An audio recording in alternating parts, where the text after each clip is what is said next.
simple fact that he's fugazi. I mean, all the fake tough guy role, I mean, I hate it. Especially in the NBA. I just think he's fugazi all around. And he's got a lot of flexibility. I think when you see a kid like his play, particularly a young kid, you've got to get excited about him because of what he can do at his size. He's the kind of kid that can do what he wants to do.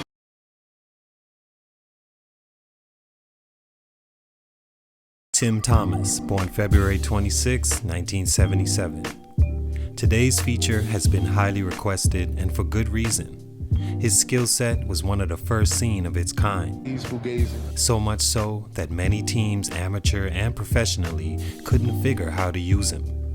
Like one of my more recent features, Derek Anderson, Thomas was also a player I watched growing up, and even though was in a different position, I grew to admire his silky smooth, unbothered ease of the game he played with. An ease that's easily confused with being lackadaisical and maybe not giving full effort, when in reality, you are. I relate all too well. Regardless, Thomas, back in the 90s and the same class as Kobe Bryant, was seen as a top 2 player with Kobe, and for the most part prior, it was his ghost Kobe was chasing. The Tim Thomas you may have seen later that looked slightly overweight, shot a whole lot, and developed a deadly post game was a lot different than the high school player he was that lived above the rim, extremely high-motored, along with being able to stretch his game to the three-point line. In my opinion, Tim Thomas did his thing in the league and made his bread at the same time. Contract season Tim, who seems to always put on right before the bag was set to come, and to some, the most well-paid journeyman of all time. But in other eyes, or should I say Ray Allen's mouth, he could have been the best player in the league if he wanted to. Why wasn't he? Let's get into it. It's your boy JC, Stunted Growth. Let's get it, man.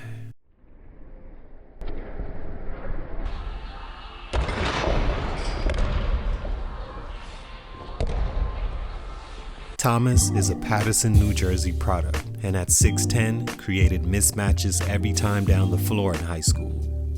Imagine being a guard or a wing, and your high school coach brings in the scouting report, and it reads, there's a 6'10" 4 on the other team's roster. Immediately, you breeze right past him, focusing on the smaller guys you may match up with. Just to go out there, and that same 6'10" guy is bringing the ball up the floor with handle, passing, rebounding, continuously on the move, jumps out the gym, and oh yeah, shot the 3-ball like they were layups. That picture was of Tim Thomas. He became a McDonald's All-American by his senior year and averaged 25 points and 14 rebounds a game. He flipped back and forth, ranking some days at number 1 ahead of Kobe and other days slightly behind. Either way, both had the chance to leave for the NBA right out of high school, and if you ask me, at the time, Tim seemed a lot more ready physically and skill-wise to initially have a better start than Bryant.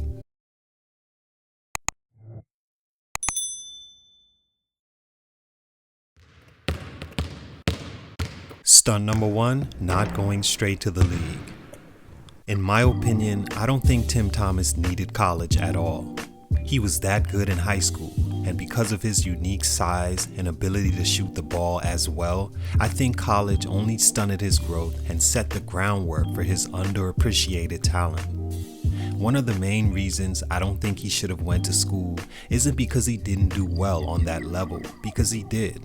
He was still a top 10 pick, 7 to be exact, but as you, I'm sure, understand, and maybe a few of you don't, it doesn't always matter what number you're drafted, but more so where you end up, unless your talent is so great that you can land anywhere. But those kinds of players are few and sometimes far between. It wouldn't have mattered where Kobe was drafted, where MJ would have went, but for a guy like Thomas, who may not have had the mentality and a few other things we'll speak on later, it matters greatly. Him landing in Philly as a rookie hurt Thomas's career in more ways than one, but let's talk a little about how he got there. After deciding to attend college, he had the opportunity to choose from any school in the country, but valued being close to home and being familiar with his environment. So, Seton Hall and Rutgers were his schools of choice, along with Villanova. he would choose Villanova over both because the team already had a few guys there that were considered future NBA talents in Alvin Williams and Jason Lawson. He felt as though he could come in and learn from those guys in his 6-month college stop, helping his plan of upping his draft stock and becoming one and done. The plan for the most part worked exactly like Thomas planned, and he came in and was an immediate star on that team, becoming the second leading scorer and all-conference. He averaged 17 points and 6 rebounds a game, and after losing in the second round of the NCAA tournament, decided he was ready to enter the NBA. And this is where things simply got more and more weird. First, he was taken by his hometown team, the New Jersey Nets, which would have been a great roster for him to enter on. Unfortunately for him, he was in a draft with Keith Van Horn, a 4-year star for the Utah Utes and the number 2 overall pick. According to Tim Thomas, Van Horn, quote, didn't want to play with the brothers in Philly. Because Van Horn had the power agent he had in David Falk, he managed to wrestle his way out of Philly on draft night in a trade that sent Thomas there and Keith to New Jersey. Philly did not need Tim Thomas. Although, if you let him tell it, he saw himself fitting perfectly on paper. To me, it just wasn't a good fit, and neither the organization or Coach Brown were really sold on him.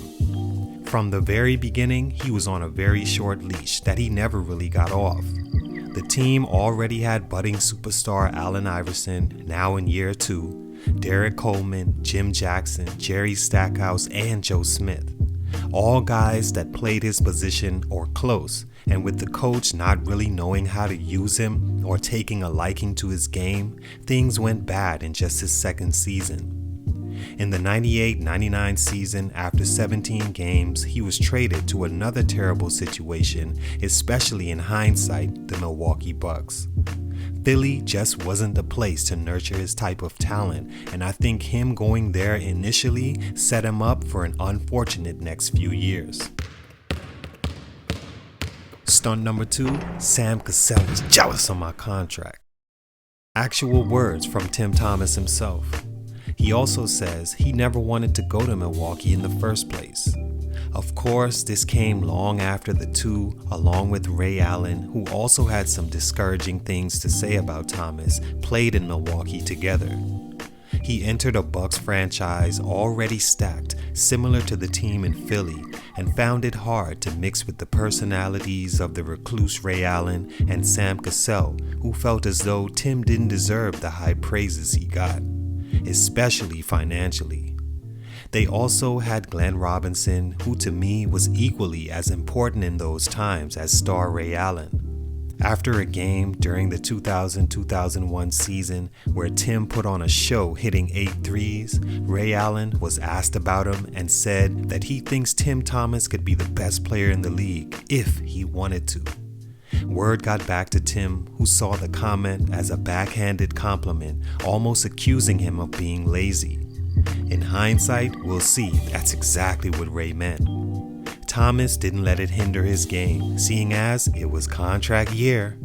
He averaged a then career-high 13 points a game and shot 41% from 3, and the team made it to the Eastern Conference Finals. After the season, he was awarded a $64 million contract. From then on, the team would lose its chemistry and even miss the playoffs altogether the very next season and lost in the first round following. In 03-04, he was traded once again from Milwaukee to the Knicks, and on his way out, he, Allen, and Cassell had words in the media back and forth, placing the blame on one another for their lack of success as a team. Thomas felt Ray and Cassell didn't show up when the lights were bright, leading to Allen saying that Thomas didn't deserve $10 million a year for his production, which was almost 14 points a game at one point. If you ask me, especially today, that's a steal. Cassell called him lazy and said that he's all about excuses. It's unfortunate he couldn't have made that situation work in Milwaukee because obviously they had enough talent, just not enough respect for each other's game or financial position. Stunt number 3, basketball politics. The final growth stunt in Tim Thomas's career, in my opinion, was the amount of politics he had to deal with.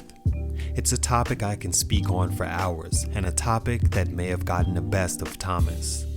Following his journey were rumors of him being lazy, which were initiated by the remarks of Ray Allen and Sam Cassell, and also teams like the Bulls, who he was traded to after playing for the Knicks, rumors of his disgruntledness, his lack of ability to build chemistry with his teammates, and that he was possibly troublesome off the floor. Things I don't think were true, but when those things are placed on your name, it's hard to stick somewhere long term. Thomas was released from the Bulls and signed with Phoenix, where he had another solid season in a contract year, shooting 42% from 3 and 11 points a game. He was sought after in the offseason and decided to sign with the Clippers before getting injured and continued his journey across the NBA. All in all, Thomas to me was a really good player that I couldn't imagine playing today. He would be a star in today's league. Because he was caught up in so many bad suited situations and the politics of basketball, he didn't achieve his potential like he could have. Still had a solid career, even has a street named after him in his hometown, and always got to the bag. Salute to him, much respect. It's your boy JC, Stunted Growth, and I'm out. You know, I just think he's fugazi. Also, if you have some time, I'm inviting you to check out the new website. Many have been asking for a Cash App or how they can support the channel. Honestly, you watching the video and getting to this point of it is more than enough. But if you want to go the extra mile and get some pretty cool gear at the same time, new winter hoodies have just been released. It's a part of a project I'm working on, all original designs. For now, there's the gold tips along with the red and black. A play on words that exalt the game we all know and love. stuntedgrowth3.com if you want to get some gear and show some support. It's your boy JC Stunted Growth. I'm really out this time. Chill.